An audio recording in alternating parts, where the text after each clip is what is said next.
এগুলোর সাথে আপনারা সবাই একমত? কথা বলেন। মুসলমানরা সবাই একমত, ইসলামপন্থীরা একমত, মুসলমানের বাচ্চা যাদের শরীরে রক্ত আছে তারা একমত, যারা নামাজ পড়ে তারা একমত, যারা রোজা রাখে তারা একমত, যারা হজ করে তারা একমত। অতএব একমত যদি না হয়ে থাকি, এই নারী বিষয়ক কমিশনের বিরুদ্ধে, এই সেকুলার নাস্তিকদের বিরুদ্ধে, এই হিজলা মহিলাদের বিরুদ্ধে আগামী ৩রা মে হেফাজতে ইসলাম বাংলাদেশের পক্ষ থেকে সমাবেশের আহ্বান করা হয়েছে, ডাক দেওয়া হয়েছে যে নারী বিষয়ক কমিশনের সমস্ত প্রস্তাবনা বাতিল করতে হবে এবং ফিলিস্তিনি মুসলমানরা ভারতের ওয়াকফ আইন বাতিলের বিরুদ্ধে বিশাল গণসমাবেশের আয়োজন করা হয়েছে। অতএব মুসলমানের সন্তান হিসাবে আমরা যদি এই নারী বিষয়ক সংস্কারের বিরুদ্ধে এখনো যদি আমরা মাঠে আর ময়দানে হুঙ্কার দিয়ে আমরা যদি ঝাঁপিয়ে না পড়তে পারি, এই আইন যদি আমার আপনার সমাজে বাস্তবায়ন হয়ে যায়, যে যুগের পর যুগ এই আইনের যাতাতলে আমাদের পিষ্ট হবে, এই যুগের পর যুগ এই আইন আমাদের মুসলমানদের সন্তানদেরকে তিলে তিলে ধ্বংস করে দিবে। কুরআন বিরোধী, সুন্নাহ বিরোধী, মুসলমানদের আল্লাহ রসুলের আইনের বিরুদ্ধে কেউ কোন আইন বাংলার জমিনে পাস করতে চাবে আর মুসলমানের সন্তানেরা বসে থাকবে, এটা হইতে পারে না। কথা বলো, মুসলমানের সন্তানরা হয়তো 5 ওয়াক্ত নামাজ পড়ে না, কিন্তু ওর ভিতরে মুসলমানের রক্ত প্রবাহিত। অতএব আপনি ইচ্ছা করলেই কোরআন সুন্নাহ বিরোধী কোনো আইন এখানে পাশ করার কোন ধরনের ষড়যন্ত্র করে কেউ পার পাবে। কাদেরকে আপনি নারী বিষয়ক উন্নয়নের কমিশন বানাইছেন? আপনি কাদের? যাদের দেখলেই মনে হয় এরা হলো নাস্তিক, এরা পুরুষও না নারীও না, এরা হিজরা তো আল্লাহর একটা সৃষ্টি, এরা হিজরাদের কাতারেও পড়ে না, এটা মনে হয় ভিন জাতীয় একটা প্রজাতির মতো এদেরকে মনে হয়, ভিন জাতীয় একটা গ্রহ থেকে মনে হয় এরা আবির্ভাব হয়েছে। এদের চেহারাগুলো দেখলেও মনে হয় বমি চলে আসে। কথা বলো মুসলমান, ঠিক? তো এদেরকে আপনি নারী বিষয় কমিশন বানাইলেন, এরা কি প্রস্তাবনা আপনাদের সামনে আমাদের সামনে পেশ করলো? এখানে উত্তরাধিকারী আইন সংশোধন করা লাগবে। উত্তরাধিকারী আইন কি করা লাগবে? সংশোধন করা লাগবে। তার মানে হলো যে উত্তরাধিকারী আইনে আপনার বাবা মারা যাওয়ার পরে ছেলে যে বাবার সম্পত্তিতে 2 ভাগ পায়, মেয়ে 1 ভাগ পায়, এটা। এবং তাদের স্পষ্ট একটা প্রস্তাবনা হলো যে ধর্ম পালন করার কারণে নারীরা বৈষম্যর শিকার হচ্ছে। নাউজুবিল্লাহ, আর একটু কাছে কোন। ধর্ম পালন করার কারণে নারীরা বৈষম্যের শিকার হচ্ছে। তার মানে বৈষম্য যে কই লাগানো লাগে তাও বোঝে না, যে এই জন্য তারা এই উত্তরাধিকার আইন পরিবর্তন করতে হবে। আরে উত্তরাধিকারে আইন নিয়ে বহুত কথা হয়েছে, এটা তো মরার পরে। মরার আগে একজন বাবা ছেলেকে যদি আপনার 1000 টাকার জামা কিনে দেয়, মেয়েকেও 1000 টাকার এই জামা করাই করে দিতে হবে। মেয়েকে 500 টাকার জামা খরিদ করে দিলে এটা বৈষম্য হবে, এটা মেয়ের উপর অবিচার করা হবে। এর জন্য বাবাকে আল্লাহর আদালতে আসামি হওয়া লাগবে। এটা তো মৌতের আগে বাবার ছেলে মেয়েদের ক্ষেত্রে আল্লাহ তাআলার বিধান হলো বাবারা তাদের ভরণ পোষণ দিবে হলো বালেগ হওয়া পর্যন্ত, আর মেয়েদেরকে বিবাহ হওয়ার আগ পর্যন্ত তাদের ভরণ পোষণের ব্যবস্থা করতে হবে। মেয়েদের 3টা কাল পার হয়ে যাবে, পুরুষদের আপনার অধীনে থেকে শিশুকালে বিবাহ হওয়ার আগ পর্যন্ত তার বাবা তাকে লালন পালন করবে। বিবাহের পরে তার স্বামী তার ভরণ পোষণের দায়িত্ব নেবে।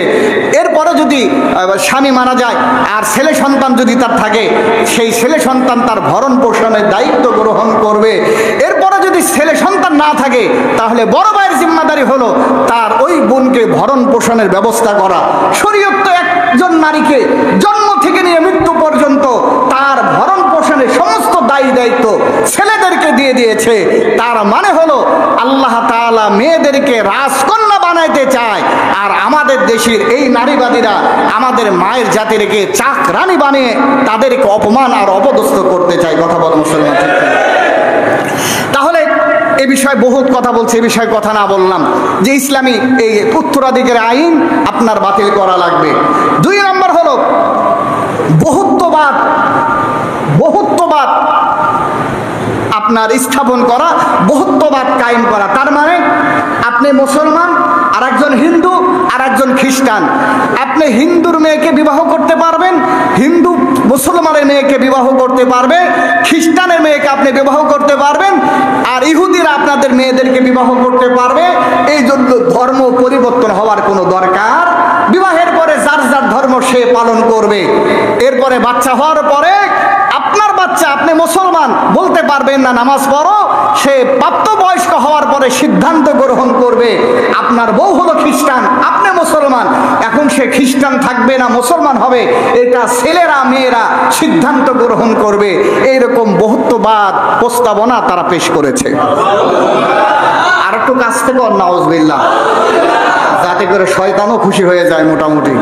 এখন আপনারাই বলেন, এই আইনের এই প্রস্তাবের পক্ষে আপনারা আছেন? কথা বলেন। এটা কোনো প্রস্তাবনা হলো?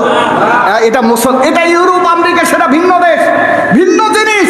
বাংলাদেশ ভিন্ন জিনিস। আপনি যদি ইউরোপ আমেরিকার কথা মনে করে যদি এই আইন বাংলাদেশে আপনি জারি করতে চান, পাশ করতে চান, এটা কি কখনো সম্ভব হবে? এরপরে আসেন, আর একটা হলো বহু বিবাহ প্রথা বন্ধ করা। তার মানে কোনো পুরুষের যদি আপনার সক্ষমতা থাকে, তার যদি সম্পদ থাকে, তার যদি যৌবিক চাহিদাও থাকে, একাধিক বিবাহ করা এটা শরীয়ত সম্মত। তবে ইসলাম বলে যে আপনি একাধিক বিবাহ করার পর কোন স্ত্রী যেন আপনার জুলুমের শিকার না হয়। এক স্ত্রীকে আপনি 2 কেজি, আর এক স্ত্রীকে 1 কেজি, আপনি জালেমের কাতারে কিয়ামতের ময়দানে দাঁড়িয়ে যাবেন। উভয় স্ত্রীকে সময় দেওয়া লাগবে, উভয় স্ত্রীকে আপনার সমপরিমাণ আপনার সম্পদ দেওয়া লাগবে, আপনার সমস্ত কিছু সমান সমান ভাগ করে দেওয়া লাগবে। এটা যদি কোনো পুরুষ পারে তাহলে তার বিবাহ করতে সমস্যা কি? বরং বহু বিবাহ করার দ্বারা অনেক অসহায় নারীদেরকে আপনার পাশে দাঁড়ানো যায়। এবং আরেকটা হলো যে বহু বিবাহের দ্বারা আপনার বিবাহ ছাড়া মানুষ অহরহর পতিতালায় যাচ্ছে, অনেক পুরুষ পতিতালায় যাচ্ছে।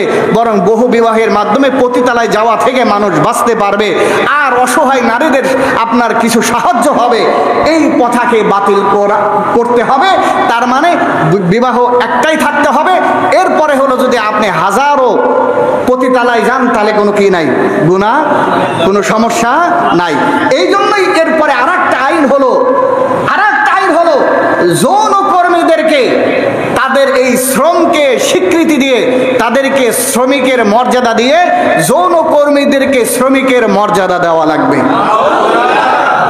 কিসের মর্যাদা দেওয়া লাগবে? এগুলো সব তাদের এই নারী বিষয় সংস্কারের ভিতরে আছে। আমি তো বললাম আমার মোবাইলে একাধিক ভাবে এটাকে আমি সংগ্রহ করেছি। কালকে আমাদের হেফাজতের কোনাবাড়িতে এই বিষয়ে মিটিংও হয়েছে। আমরা কি করব এই বিষয়ে, আমাদের কি করণীয়, হেফাজতের পক্ষ থেকে এটা কেন্দ্রীয়ভাবেও আপনার কর্মসূচি আছে, আমি এটা বলতেছি। এখন আপনারা বলেন যে আপনারা এই যে কোনাবাড়ির আবাসিক হোটেলগুলো ভাঙছেন, আর যখন আপনার যৌন কর্মীদেরকে তাদের এই শ্রমিকের মর্যাদা দেওয়া হবে, তখন আপনারা বলেন তাদের উপর কলেজের ছেলেরা মেয়েরা আবাসিক হোটেলগুলোতে বেশি যাতায়াত করে। কলেজের আপনি খেয়াল করে দেখেন না, একটু রিপোর্ট নিয়ে দেখেন না, আমাদের এই যে কলেজগুলো আছে না, এই আবাসিক হোটেলগুলোতে আমাদের এই কলেজের ছেলে মেয়েরা বেশি যাতায়াত করে। তার মানে এই আইন যদি বাস্তবায়ন করা হয় তাহলে আমাদের যুবকদেরকে ধ্বংস করার জন্য আর কিছুরই দরকার নাই, এই আইনটাই যথেষ্ট। কথা বলেন। তার মানে যারা যৌন কর্মী এরা তো অনেকেই বিপদে আপদে গেছে, এখন ভালো সোসাইটির মেয়েরাও যৌন কর্মীর দিকে ধাবিত হওয়ার চেষ্টা করবে। বরঞ্চ আপনাদের উচিত ছিল যারা বিপদে পড়ে এই যৌন কর্মীতে আপনার চলে গিয়েছে তাদেরকে সম্মানজনক একটা পেশার ব্যবস্থা করে দেওয়া, তাদের পুনর্বাসনের ব্যবস্থা করে দেওয়া। এইটা না কইরা তাদেরকে শ্রমিক হিসাবে স্বীকৃতি দেওয়ার যে এই নারীরা প্রস্তাবনা দিল, আমার তো বিশ্বাস হয় এরা শয়তানের চাইতেও মারাত্মক কেউ। বন্ধুগণ আমার, এমনি করে আরো মারাত্মক কিছু তারা সুপারিশ করেছে। সেটা আরেকটা হলো যে বাচ্চাদেরকে দত্তক নেওয়া, অর্থাৎ ছোটবেলায় বাচ্চাদেরকে লালন পালন করার জন্য কেউ যদি আনে, তো এই ছোট বাচ্চা নিজের আপন সন্তান বড় হওয়ার পরে যেরকম উত্তরাধিকারী পাবে, এই বাচ্চাকেও এরকম উত্তরাধিকারের আপনার অংশ তাকে দিতে হবে। এটা সম্পূর্ণ কোরআন বিরোধী। সম্পূর্ণ কি বিরোধী? কোরআন বিরোধী। তার মানে আপনি বাচ্চা আনছেন ভালো কথা, তার জন্য আপনি যতটুকু পারেন ততটুকু দিবেন, কিন্তু উত্তরাধিকারী আইনে আইনের সাথে তাকেও অ্যাড করা লাগবে, এটা কোরআন সুন্নাহ বিরোধী, এটা কোরআন সুন্নাহ কি বিরোধী, এই ব্যাপারে পরে বিস্তারিত বলা হবে। এরপরে সিঙ্গেল মাদার, সিঙ্গেল মাদার মানে, সিঙ্গেল মাদার মানে হলো যে আপনার বিবাহ হয় নাই কোনো নারী, সে চায় আমি স্বামীর এই ঝামেলায় আমি জড়াবো না, বাকি আমি মা হব, এই জন্য সে বিবাহ বহির্ভূত আপনার সম্পর্ক গড়ে বা অন্য কোনো উপায়ে আপনার গর্ভধারণ করতে পারবে এবং সে সন্তান প্রসব করতে পারবে। আর ঠিক জোরে কন্যা। এরকম করে আরেকটা সাবজেক্ট হলো স্বামী স্ত্রীর বৈবাহিক সম্পর্ক।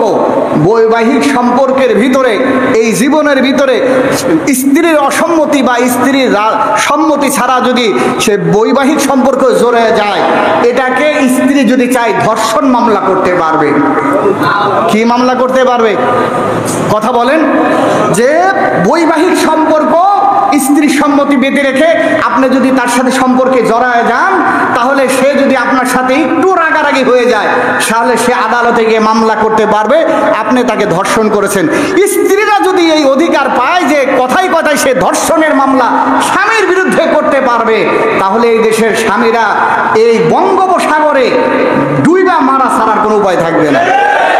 কথা কয় না কেন? এখন আপনারাই বলেন, যে কথাগুলো বললাম এগুলোর সাথে আপনারা সবাই একমত? কথা বলেন। মুসলমানরা সবাই একমত, ইসলামপন্থীরা একমত, মুসলমানের বাচ্চা যাদের শরীরে রক্ত আছে তারা একমত, যারা নামাজ পড়ে তারা একমত, যারা রোজা রাখে তারা একমত, যারা হজ করে তারা একমত।